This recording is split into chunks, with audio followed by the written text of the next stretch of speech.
न्यायालयाच्या निकालानंतर मालेगावमध्ये हिंदू संघटनेकडून जल्लोष बघायला मिळतोय। महत्त्वाची अपडेट, महत्त्वाची दृश्य आपण बघू शकतो। हिंदू संघटनेकडून हा जल्लोष सुरू आहे। न्यायालयाचा निकाल आला, त्यामध्ये जे 7ही आरोपींची निर्दोष मुक्तता झाली। प्रज्ञासिंग ठाकूर यांचे फोटो हातात घेत हिंदू संघटना एकत्रित आलेली आहेत। जोरदार घोषणाबाजी केली गेलेली आपण बघू शकतोय आणि सोबतच पेढे वाटून फटाके फोडत हा जल्लोष या ठिकाणी साजरा केला जातोय। मालेगावमधली ही दृश्य हिंदू संघटनेकडून जल्लोष सुरू आहे। मालेगाव बॉम्बस्फोटातील प्रकरणाचा निकाल समोर आला। 7ही आरोपींची निर्दोष मुक्तता झाली आणि त्यानंतर हिंदू संघटनेचा हा जल्लोष मालेगावमध्ये सध्या सुरू आहे। जोरदार घोषणाबाजी केली जाते। हातात प्रज्ञासिंग ठाकूर यांचे पोस्टरही आपल्याला बघायला मिळतात आणि जोरदार घोषणाबाजी करत फटाके फोडत एकमेकांना पेढे भरवत हा जल्लोष।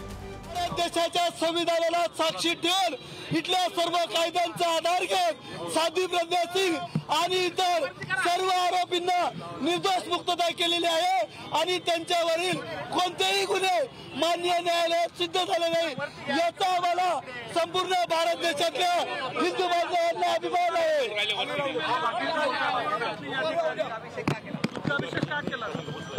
साध्वी प्रज्ञा सिंग यांना आरोपी करून भगव्या आतंकवादावर जो कलंक लावला होता तो कलंक आज आम्ही साध्वी प्रज्ञा सिंग यांच्या प्रतिमेला दुग्धार करून पुसून टाकलेला आहे। मान्य न्यायालयाने तो पुसलेला आहे, त्यांना न्याय देऊन आणि आम्ही सुद्धा दुग्धाभिषेक करून हा कलंक पुसून टाकलेला आहे। याचा आम्हाला आनंद होत आहे।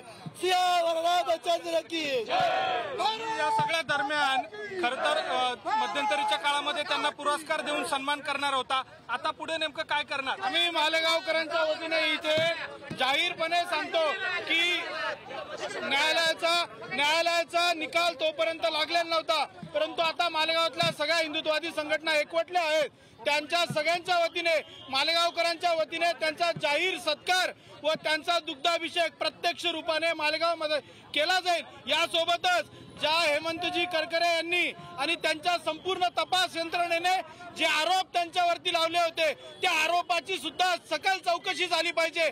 कोणत्या तरी हेतुपुरस्कार रीत्याने ते सगळे आरोप केले होते का याची सुद्धा चौकशी त्या संपूर्ण चौकशी समितीची झाली पाहिजे।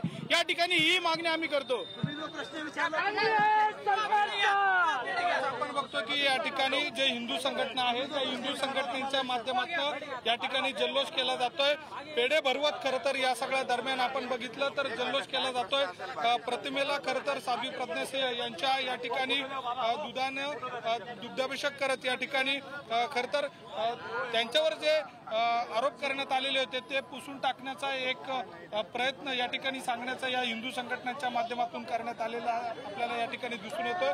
मोठ्या प्रमाणात या ठिकाणी हिंदू संघटना एकत्र येत या ठिकाणी मालेगावमध्ये जल्लोष करण्यात आलेला आहे। तब्बल 17 वर्षानंतर जो निर्णय आला त्या निर्णयाच्या पार्श्वभूमीवर या ठिकाणी हिंदू संघटना एकवटल्यानंतर त्या ठिकाणी जल्लोष करत असताना पोलिसांनी देखील त्यांना रोखण्याचा प्रयत्न केला आणि त्या सगळ्या पार्श्वभूमीवर या ठिकाणी काही काळ गोंधळ देखील निर्माण झालेला होता। मोठ्या प्रमाणात या ठिकाणी हलगीच्या तालावर देखील मालेगावकरांनी नृत्य करत त्या जल्लोषाचा एक वेगळा या ठिकाणी जल्लोष करताना आपल्याला पाहायला मिळाला।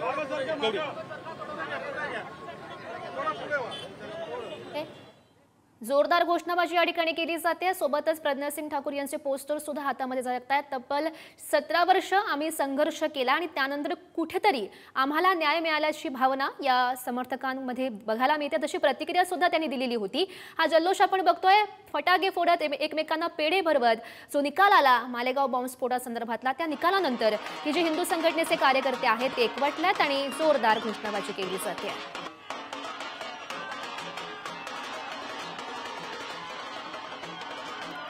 मुख्यमंत्री देवेंद्र फडणवीस यांनी सुद्धा या संदर्भात प्रतिक्रिया दिलेली आहे। एक्सपोज त्यांनी केली ती आपण बघतोय। आतंकवाद भगवा न कभी था ना है ना कभी रहेगा अशी एक्सपोज त्यांच्याकडून केली गेलेली आहे। आपण हे बघू शकतो। हे प्रकरण जेव्हा समोर आलेलं होतं त्यानंतर भगवा दहशतवाद संकल्पना याचाही मुद्दा समोर आलेला होता आणि त्यानंतर याच संदर्भात त्यांनी या पार्श्वभूमीवर त्यांनी ही एक्सपोज केल्याचं आपण बघू शकतोय। महत्त्वाची सुनावणी झाली, खटला झाला, निकाल समोर आला। निकालावेळी जेव्हा कोर्टाने नेमकं काय म्हटलं ते आपण ग्राफिक्सच्या माध्यमातून बघतोय। मालेगाव बॉम्बस्फोटातील 7ही आरोपींची निर्दोष मुक्तता केली गेली। संशयाच्या आधारावर आरोपींना शिक्षा होऊ शकत नाही। नेमकं कोर्टाने काय म्हटलं ते आपण बघतोय। आरोपींविरोधात UAPA कायदा लावणं योग्य नव्हतं. RDX आणि बॉम्ब पुरोहितांनी आणल्याचा कोणताही पुरावा नाही. प्रज्ञा ठाकूरच्या बाईकवर ब्लास्ट झाला नाही हे सिद्ध झालंय. बॉम्बस्फोटातील आरोपींमध्ये एकत्र कोणतीच बैठकही झाली नाही असंही कोर्टानं स्पष्ट केलेलं आहे. बॉम्बस्फोटाच्या पंचनाम्यात पोलिसांकडून अनेक त्रुटी राहिल्यात. नेमकं काय घडलेलं होतं कोर्टामध्ये ते आपण ग्राफिक्सच्या माध्यमातून बघत होतो.